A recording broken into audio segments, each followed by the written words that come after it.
आप कहेंगे कि नहीं जी हमारा मन तो बहुत अच्छा था, हमारी भावनाएं तो बहुत अच्छी थी। भैया उस भावनाओं को कोई नहीं मानेगा, क्योंकि भावनाएं रिफ्लेक्ट कैसे होंगी? वो होंगी वचन के माध्यम से या फिर कर्म के माध्यम से। तो आपके जो कर्म हैं, जो आपके भाव हैं, उसके बीच में खड़ा हुआ है वचन। Your voice, your speech is there. आपको ध्यान रखना है कि your speech should be accurate, it should be firm, it should reflect what is in your thought, in your mind, and your actions should also reflect the path of your speech. Your speech is the impression, the creative impression of your thoughts. You cannot mislead any person that was not in my thought. At that moment, that was in your thought.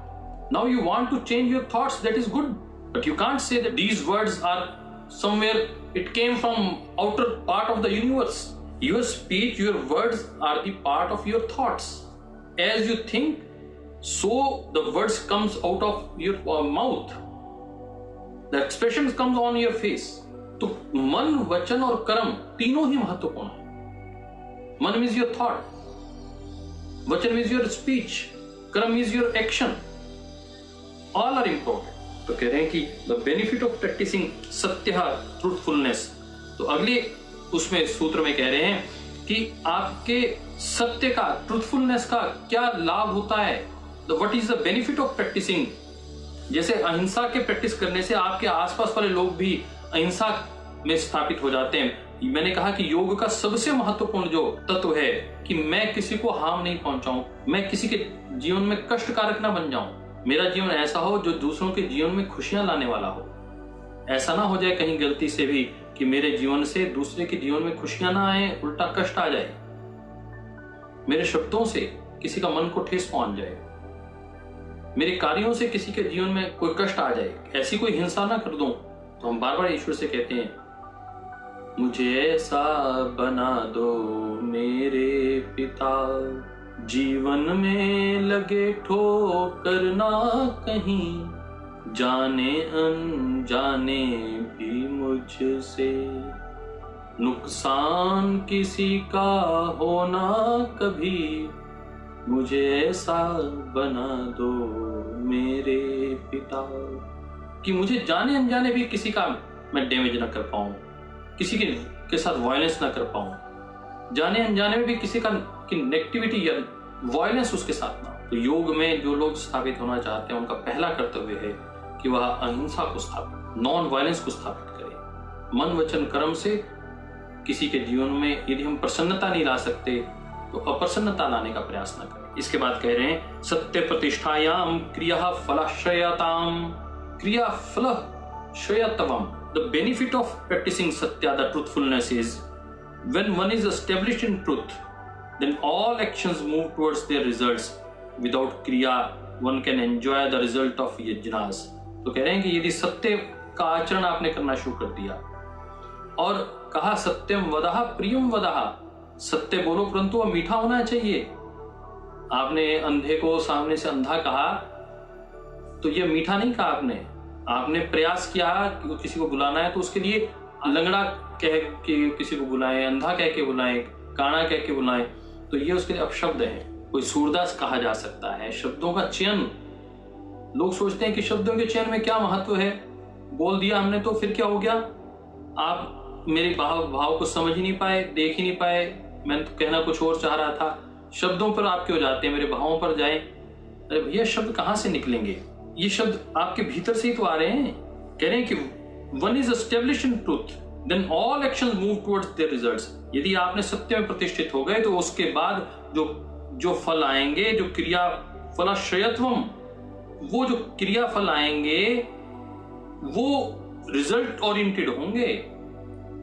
आप यदि सत्य पूर्वक हमने बहुत से लोगों से सुना कि उसने कहा कि पुत्रवती भवा, तो उसका घर में कई साल से बच्चा नहीं हो रहा था, परिवार में बच्चा हो गया।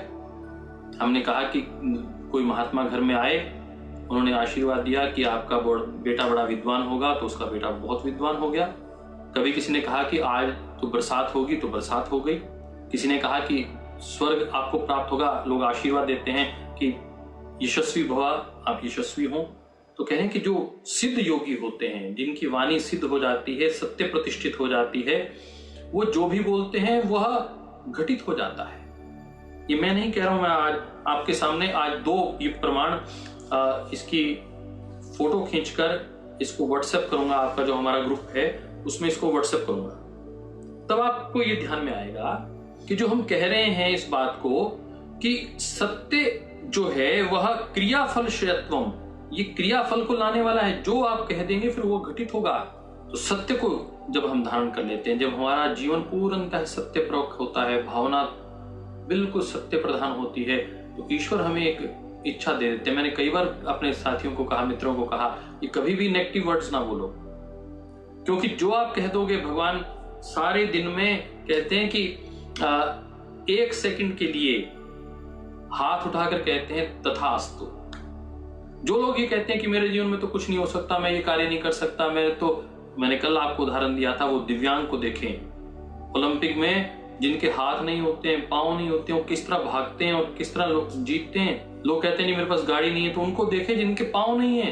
देखने का भाव बदलने की आवश्यकता है कि जी भगवान ने मुझे तो कुछ दिया नहीं, अरे पूरा शरीर दिया है करोड़ों अरबों रुपए का,